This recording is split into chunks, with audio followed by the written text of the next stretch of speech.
They spoke his name only when the wind was loud enough to steal it. Aloan heard it every night. In the lower halls of the citadel where torchlight wavered against stone and the air tasted of iron and old incense, servants leaned close to one another and let their whispers fall into the mortar between the stones. The Dragon King walked above them, they said. The Dragon King watched. The Dragon King listened. No one remembered when the title had first been spoken with fear instead of reverence. It had happened gradually, like wrought beneath a beam, unseen until the ceiling bowed. There were no tales of villages burned or bodies strewn across the road. No stories of blood-soaked thrones or screaming prisoners. And yet, the fear was deeper than that. Quieter. More durable. He did not shout. He did not strike. He did not make examples. He simply endured. When he passed through the corridors of his own keep, men stepped aside without being told. Women lowered their eyes. The sound of boots on stone ceased entirely, as if the walls themselves were holding their breath. The way he carried himself like a blade kept sheathed not because it was dull, but because it was too sharp to bear without cause. They called him a monster because it was easier than admitting they did not understand him.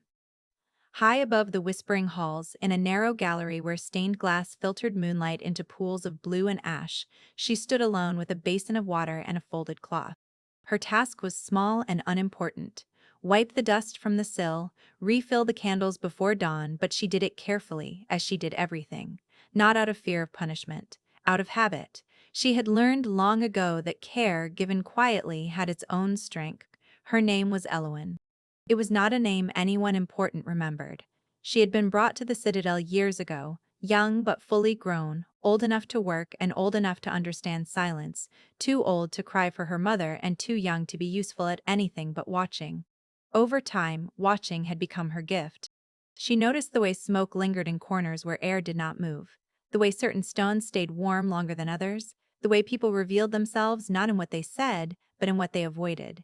And she noticed the Dragon King. Not when he was announced. There were no trumpets for him, but in the pauses that preceded his arrival. The way conversation thinned and then died. The way men who had faced wolves without flinching suddenly found reason to busy their hands. Tonight she felt that pause settle through the stone beneath her feet. Alone stilled, the cloth damp in her fingers. The basin water trembled once, then went still. She did not turn at once. She had learned that sudden movements invited attention, and attention was not something she had ever sought. Footsteps approached, measured, unhurried, each one placed with intent. She turned only when he stopped several paces behind her. The Dragon King stood in the archway, torchlight casting long shadows across the floor. His dark hair was pulled back at the nape of his neck, his cloak fastened simply, without ornament. His crown, if it could be called that, was a circlet of plain metal, unadorned, as if he wore it only because the world demanded a sign. His eyes were on her hands. "Leave the basin," he said. His voice was low, even, without threat. It carried the weight of command not because it was forced, but because it did not need to be. Eloan swallowed. "Yes, my lord." She set the basin down and folded the cloth with care, placing it beside the candles. She did not rush, she did not look at him again. The space between them felt charged, not with danger, but with something like attention focused, deliberate. When she turned to leave, she realized he had not moved. The corridor beyond the gallery was dim, its far end swallowed by shadow. She hesitated, then stepped forward. Her foot caught slightly on the uneven stone. Before she could correct herself, his hand came out, not to seize, not to steady her roughly, but to hover at her elbow, close enough that she felt the warmth of it through her sleeve. Close enough that she knew, with startling clarity, that he had been watching her movements closely enough to anticipate the misstep. She did not fall. He withdrew his hand as if it had never been there. "Mind the stone," he said. That was all. Eloan inclined her head and walked on. Her heart beat faster, not from fear, but from being noticed, from the strangeness of the moment, from the restraint in his gesture, the precision of it, from the knowledge that he could have gripped her arm, could have startled her, could have reminded her of the distance between them. He had done none of those things. She reached the end of the corridor before she realized she had been holding her breath. In the kitchens later, as dawn crept pale and thin through narrow windows, the others spoke of him again. How he had passed through the eastern wing at night, how the guards had straightened as if pulled by invisible strings, how the air itself seemed heavier in his presence. "He watches," one of the older women murmured, stirring a pot that no longer needed stirring. "He judges," said another. Eloan listened and said nothing.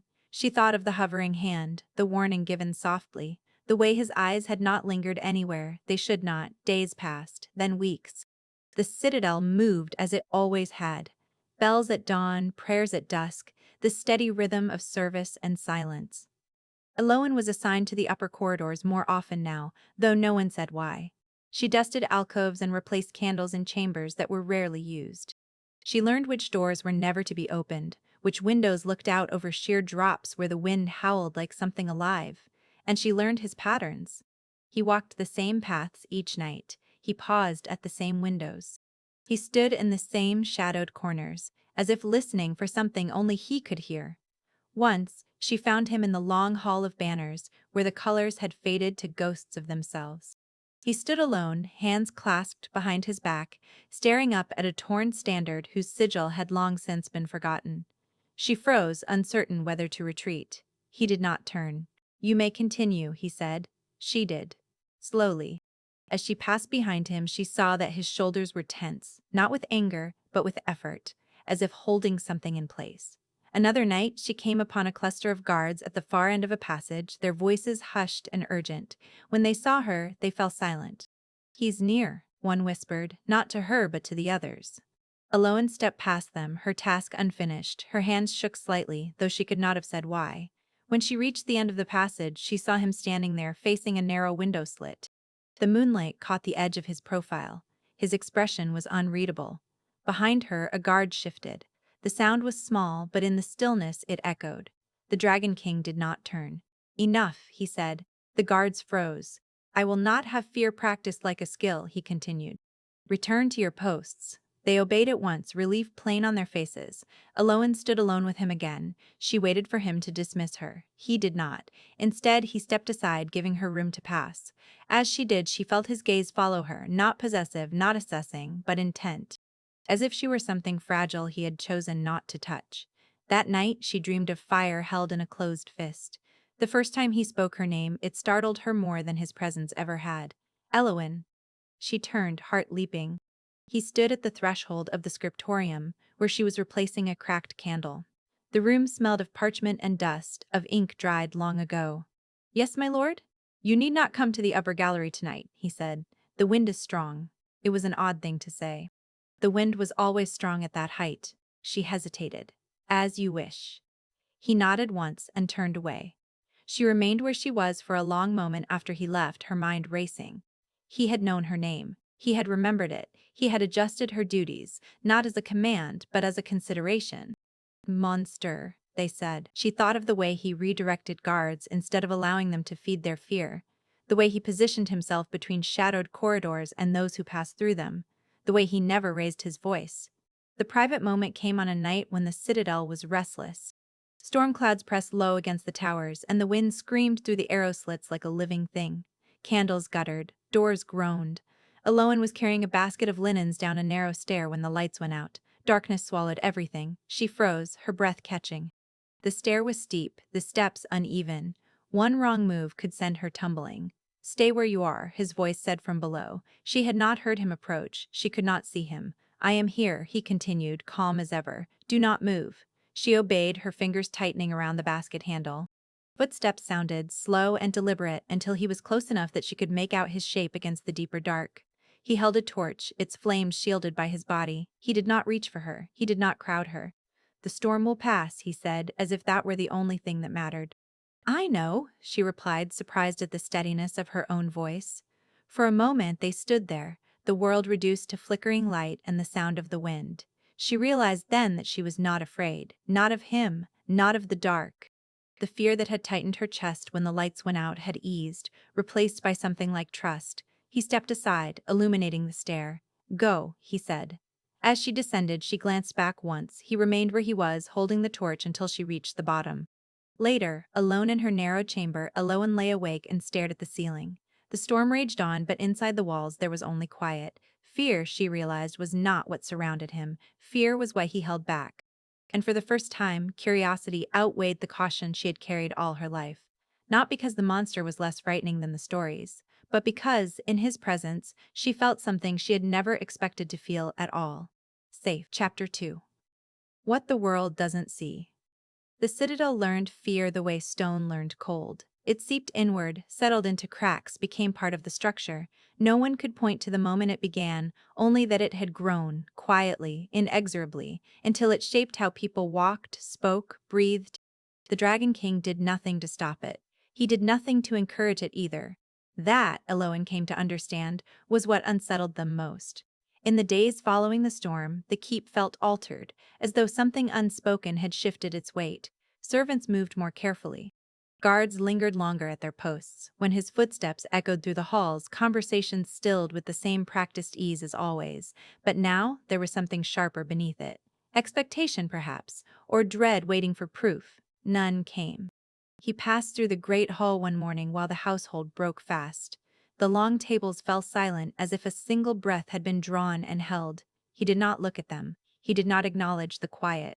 He took his place at the far end, accepted bread and water from a steward who trembled despite himself, and ate with the same measured restraint he applied to everything else. No words, no reprimands, no gestures of reassurance. When he finished, he rose and left.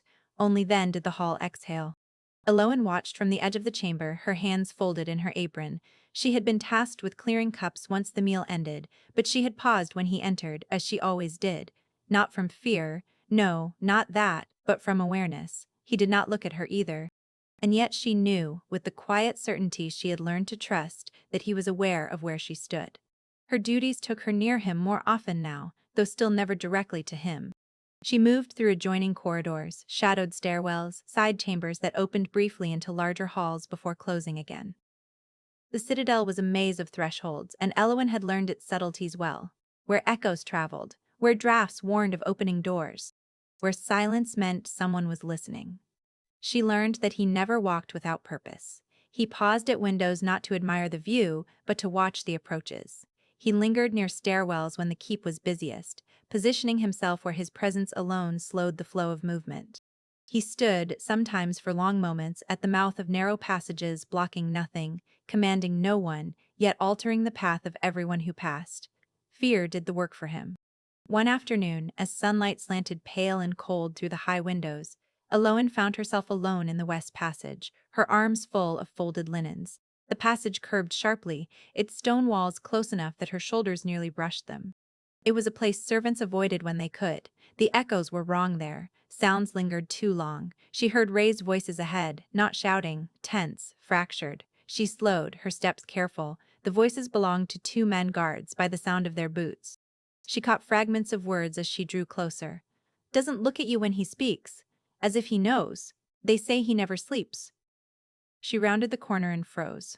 The guards fell silent at once.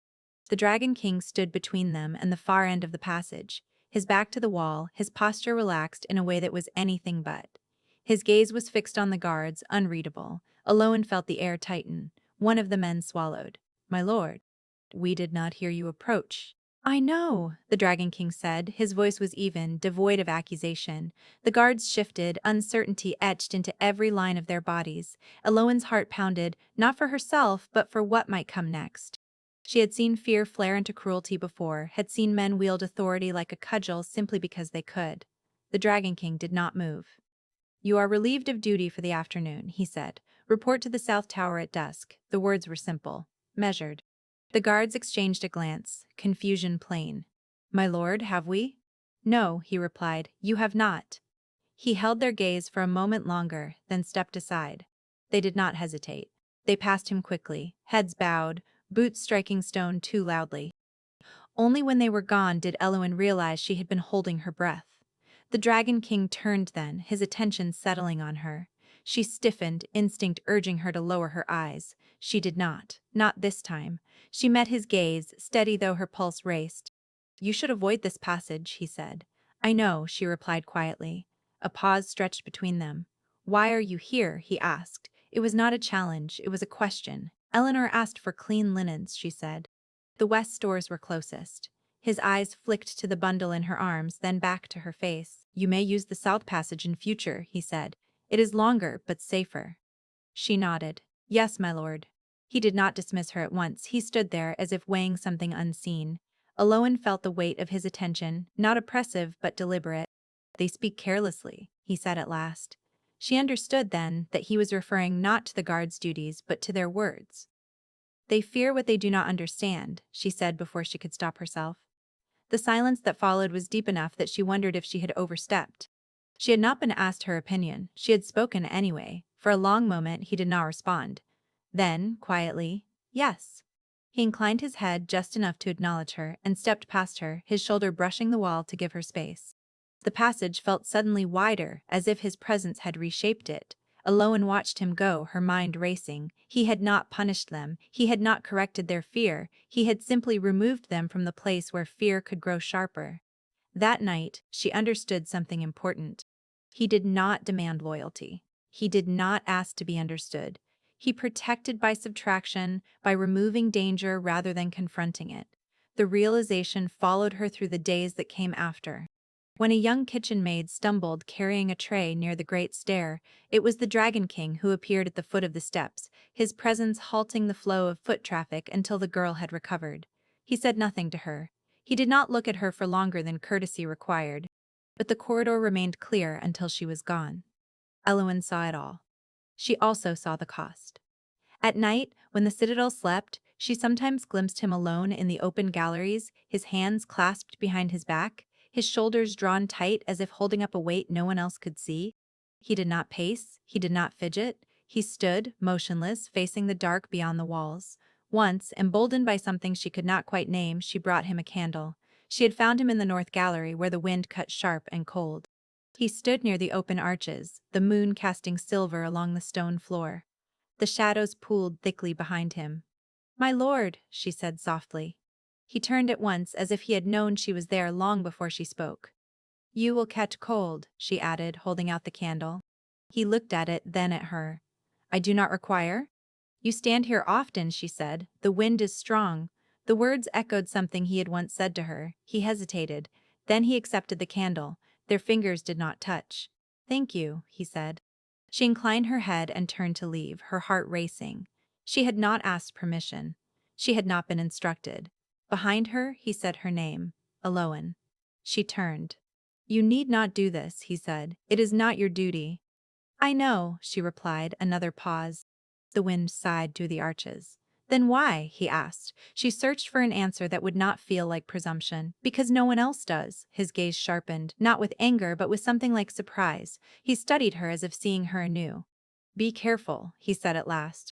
It was not a warning directed at her safety. It was something else entirely. From that night on, something between them shifted. He did not seek her out, he did not speak to her more often. But when she was present, he adjusted, subtly, deliberately.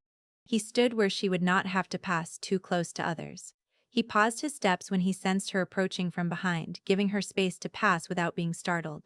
Once, when a heated argument broke out between two stewards near the kitchens, his voice carried down the corridor, calm, controlled, cutting through the noise like a blade through cloth. "Enough." The silence that followed was absolute. Elowen had been standing just beyond the doorway. He did not look at her, but he positioned himself so that the men's backs were to her, their attention drawn fully to him. Afterward, when the corridor emptied, she passed him. "Thank you," she murmured. He did not respond, but his hand flexed once at his side, as if releasing tension. The realization came to her slowly, like dawn edging over stone. She mattered to him, not as an object of favor, not as a symbol, not as a weakness, but as a presence he accounted for. The world did not see it, they saw only the stillness, the silence, the refusal to explain.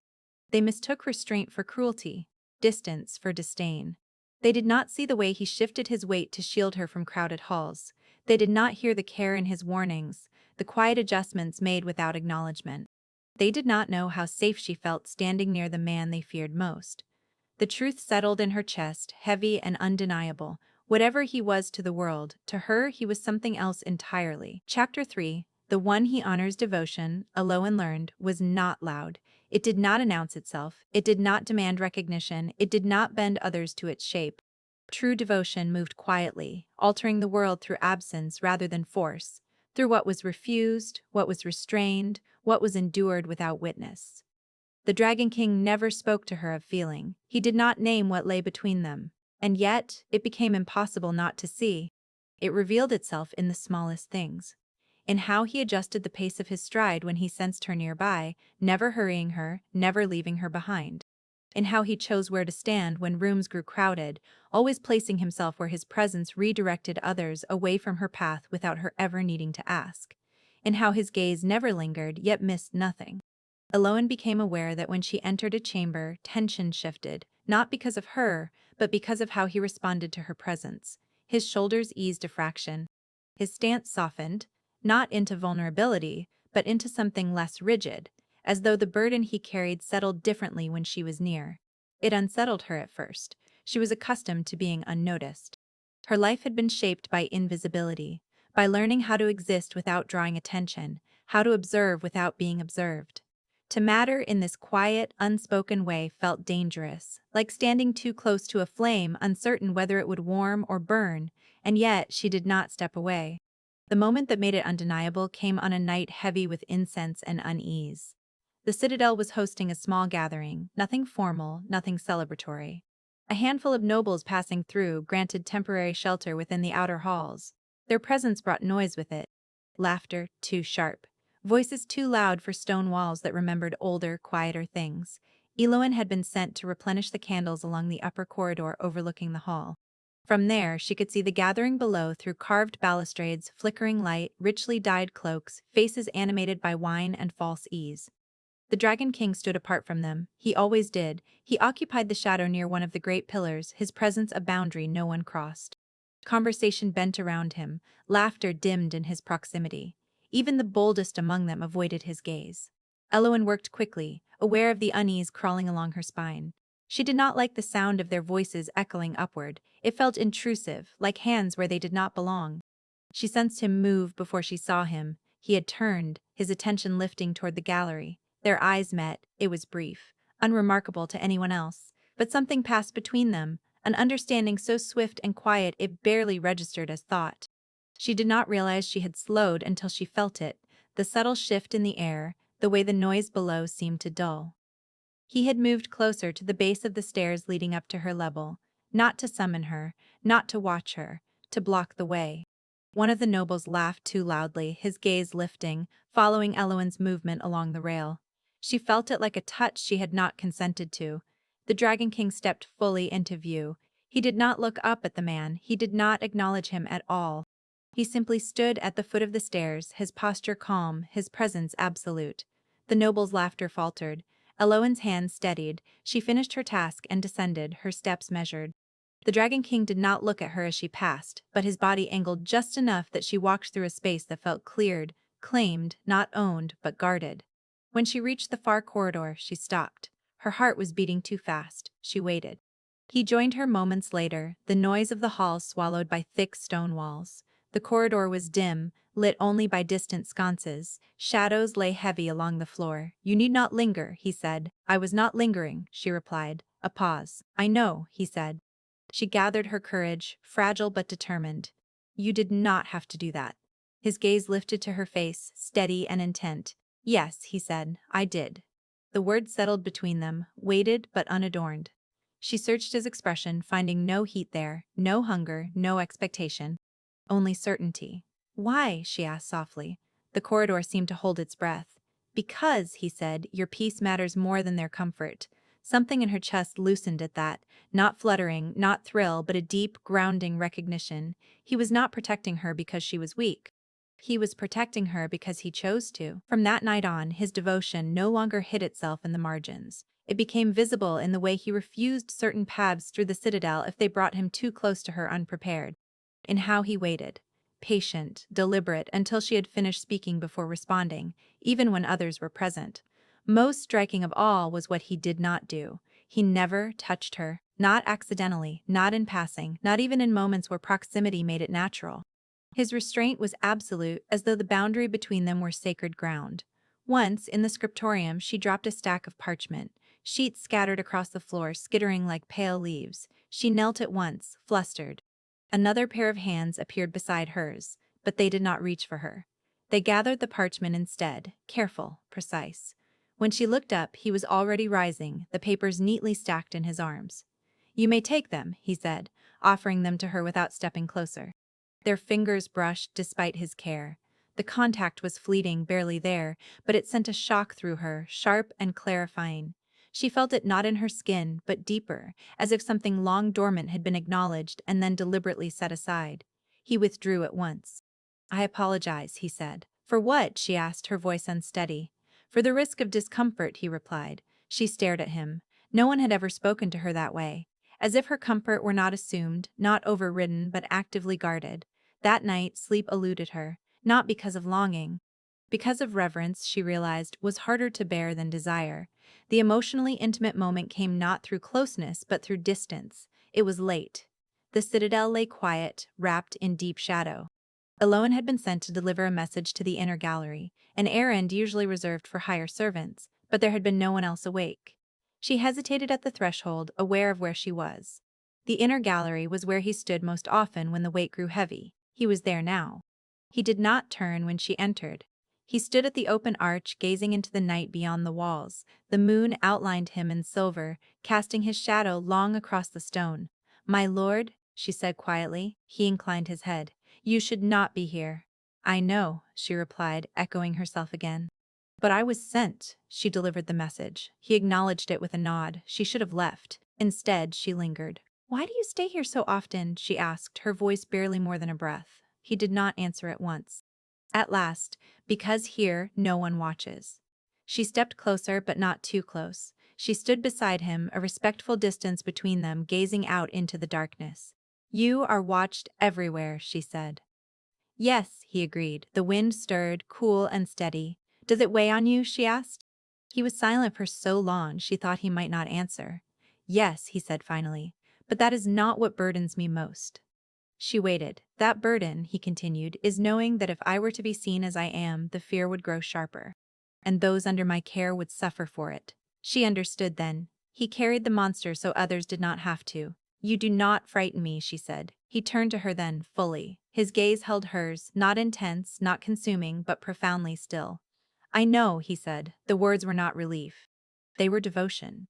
In that moment she understood the truth the world would never see. He did not worship power, he worshipped restraint. And in recognizing it without fear, without demand, she had become something sacred to him. Chapter 4.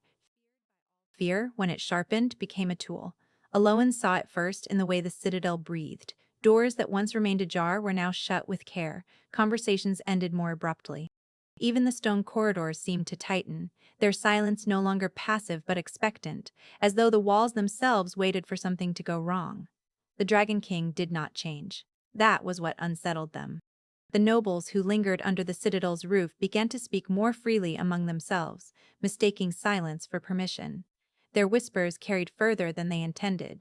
Eloan heard them while laying rushes, while lighting sconces, while standing half-hidden behind pillars where no one thought to look. "He grows colder," one murmured. "Or bolder," said another. "He does not deny the rumors. He lets them stand." They said it as if that were a confession. Eloan knew better. He had always let fear stand. It was easier to carry than the truth. The change came quietly, the way storms gathered before the first crack of thunder. Guards were reassigned without explanation. Corridors once open were suddenly empty at certain hours. When Eloan moved through the citadel, she became aware of absence of paths cleared before she reached them, of doors held open not by hands she could see, but by intention. She did not ask. She had learned that what he offered was not meant to be named, but others noticed. One evening, as dusk bled into torchlight, Eloan found herself stopped near the east stair by a woman of rank she recognized only vaguely. Fine wool, heavy rings, eyes sharp with curiosity rather than kindness. "You," the woman said. Eloan inclined her head. "My lady?" "You walk freely here," the woman observed. "More freely than most." Eloan kept her gaze lowered. "I am assigned where I am needed." A thin smile curved the woman's mouth. "And who decides that?" Before Eloan could answer, the air shifted. She felt him before she saw him. The Dragon King emerged from the adjoining corridor, his presence immediate and unmistakable. He did not look at Eloan, he looked at the woman. "My household moves as I direct," he said. The words were calm, final. The woman stiffened. "Of course, my lord. I meant no offense." "I know," he replied. The smile vanished. She retreated without another word. Only when the corridor was empty did Eloan realize her hands were shaking. He turned to her then. "You are unharmed," he said. "Yes." A pause. "You should not be questioned," he added. She lifted her eyes to him. It was nothing. It was not, he said. There was no anger in his voice. Only certainty. From that moment, the fear around him thickened. Those who had spoken freely now lowered their voices further. Those who had tested boundaries withdrew. Rumors shifted, grew darker, less specific. He was not merely distant now, he was dangerous. Not because of anything he did, because of what he refused to explain. Aloan felt the weight of it most keenly when the murmurs turned toward her. She did not hear them directly. She sensed them in glances that lingered too long, in conversations that fell silent when she entered a room. She became aware of being observed in a way she never had before, not with desire, not with judgment, but with suspicion. Why her? Why was she spared? Why did the Dragon King notice her? The questions were unspoken, but they coiled through the citadel like smoke. One night, as Eloin passed through the outer hall, she overheard a pair of stewards speaking in low tones. It would make sense, one said. Monsters choose their favorites. The other made a sign against ill fortune. Eloin kept walking. She did not defend him. She did not defend herself. She trusted that he understood the cost better than she ever could, and he did. Their paths crossed less often now, not by chance, but by design. He ensured that when she moved through public spaces, he was never near her long enough to draw attention. When others were present, his gaze passed over her as it did everyone else. It hurt more than she expected. Not because she needed his acknowledgement, but because she understood why he withheld it. Safety, she realized, was no longer something he could give her openly. He bore the hatred instead. The moment of understanding came on a night when the citadel's fear reached its peak. A village boy had not returned home, not from the keep itself, but from the outer village, one of the workers' sons, bold and foolish, last seen near the lower gate at dusk. Panic spread quickly, fed by torchlight and shadow. Voices rose. Accusations followed no logic, only fear. They gathered in the outer hall, demands spilling from them like water from a broken vessel. The king must answer. He walks at night. They say he listens. Aloan stood at the edge of the crowd, her chest tight. She had not seen the boy, but she felt the danger in the air. Fear needed a shape. They would give it one. The Dragon King entered without announcement. The hall fell silent. He stood before them, cloaked in shadow, his expression unreadable. The torches cast sharp lines across his face, emphasizing angles that made him seem carved rather than born. "Return to your homes," he said. "The child will be found." A murmur rippled through the crowd. "And if he is not," someone called. The Dragon King's gaze swept the hall. "He will be," he said. There was no reassurance in his tone, no promise of comfort, only inevitability. Aloan felt it then, the way the crowd leaned back from him, the way fear crystallized into something harder. They wanted gentleness. They wanted words. He gave them neither. That night, the boy was found at dawn, asleep in a hayloft, unharmed and sheepish. Relief washed through the citadel, loud and clumsy. No one thanked the Dragon King, they only feared him more. Later, when Eloin found him standing alone in the inner gallery, she did not hesitate. "You knew," she said softly. "Yes, you could have told them, yes." She stepped closer, her voice trembling. "Why didn't you?" He did not turn. "Because," he said, "their fear needed a place to settle. If not on me, then on someone weaker."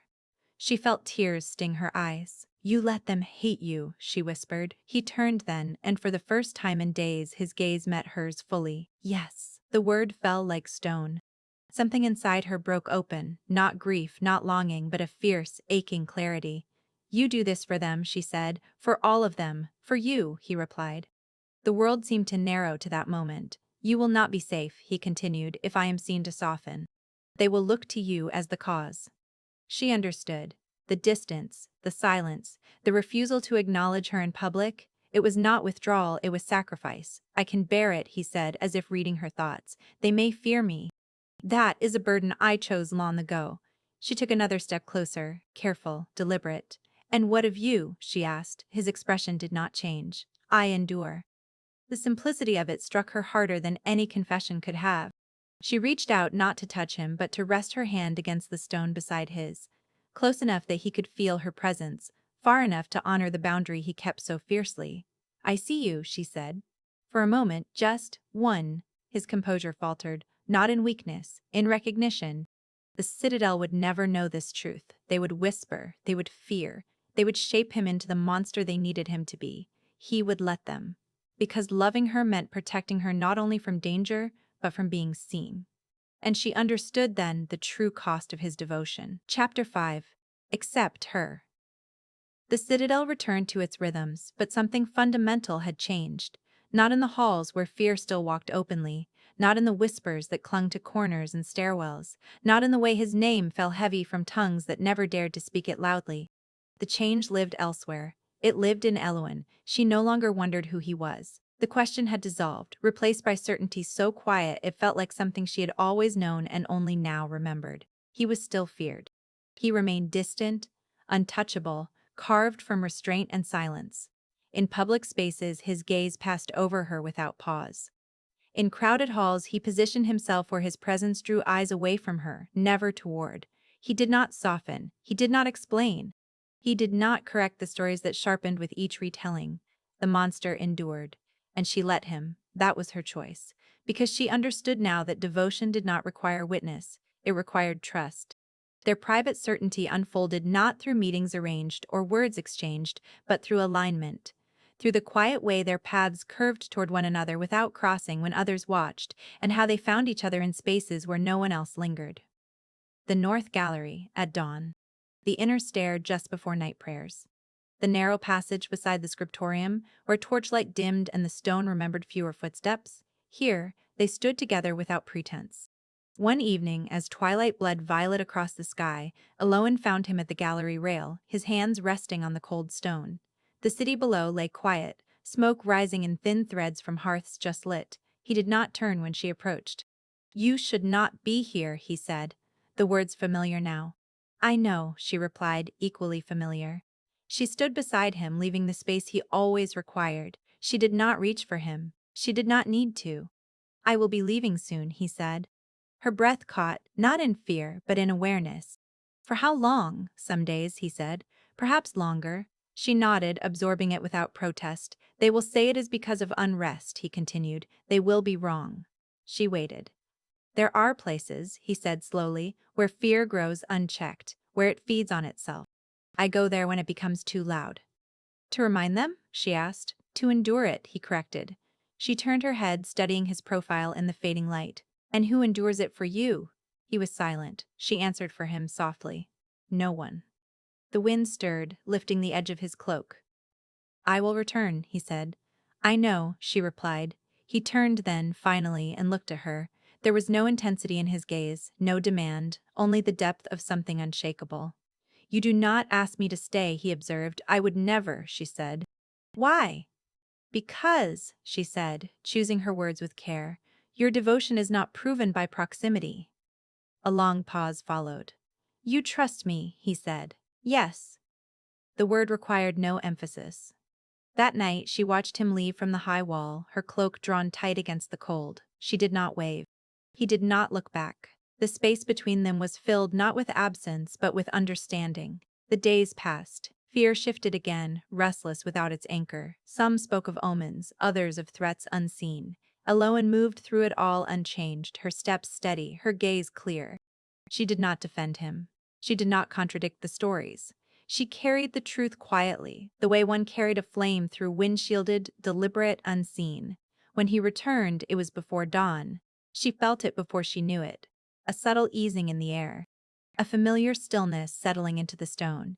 She found him in the inner gallery, his cloak dusted with road grit, his expression unchanged. He looked as if he had never left. "You are back," she said. "Yes, you are unharmed. Yes." That was all. She did not ask where he had gone. He did not offer. They stood together in the quiet, the citadel asleep around them. "I will not always be here," he said suddenly. She did not flinch. "I know. They may turn their fear into something sharper," he continued. "There may come a time when my presence endangers you rather than shields you." She met his gaze without hesitation. "And there may come a time when absence does the same." His jaw tightened slightly. "You could leave," he said. "No one would stop you." "I know," she said again. "Why do you stay?" She considered him for a long moment before answering. "Because," she said, "I belong where I am seen." The words settled between them, neither promise nor plea. He closed his eyes briefly, as if absorbing the weight of them. "You ask nothing of me," he said. "I ask that you remain who you are," she replied. "Not for me, for yourself." When he opened his eyes, something in them had shifted, not softened but steadied. The final image came quietly, without ceremony. Winter descended on the citadel, snow gathering along ledges and parapets, muting sound and sharpening light. The world beyond the walls vanished beneath white, and the keep became an island of stone and fire. One night, Elowin stood alone in the inner gallery, watching snow fall through the open arches. The flakes drifted soundlessly, dissolving as they touched the warm stone. Footsteps approached behind her. She did not turn. He stopped beside her, his presence as familiar as breath. They stood shoulder to shoulder, not touching, gazing into the night. Below them, the world slept, fearful, uncertain, unchanged. Within the walls, nothing had been claimed, nothing had been declared, and yet everything was settled. The monster remained feared by all, except her, because she saw the man who chose to endure.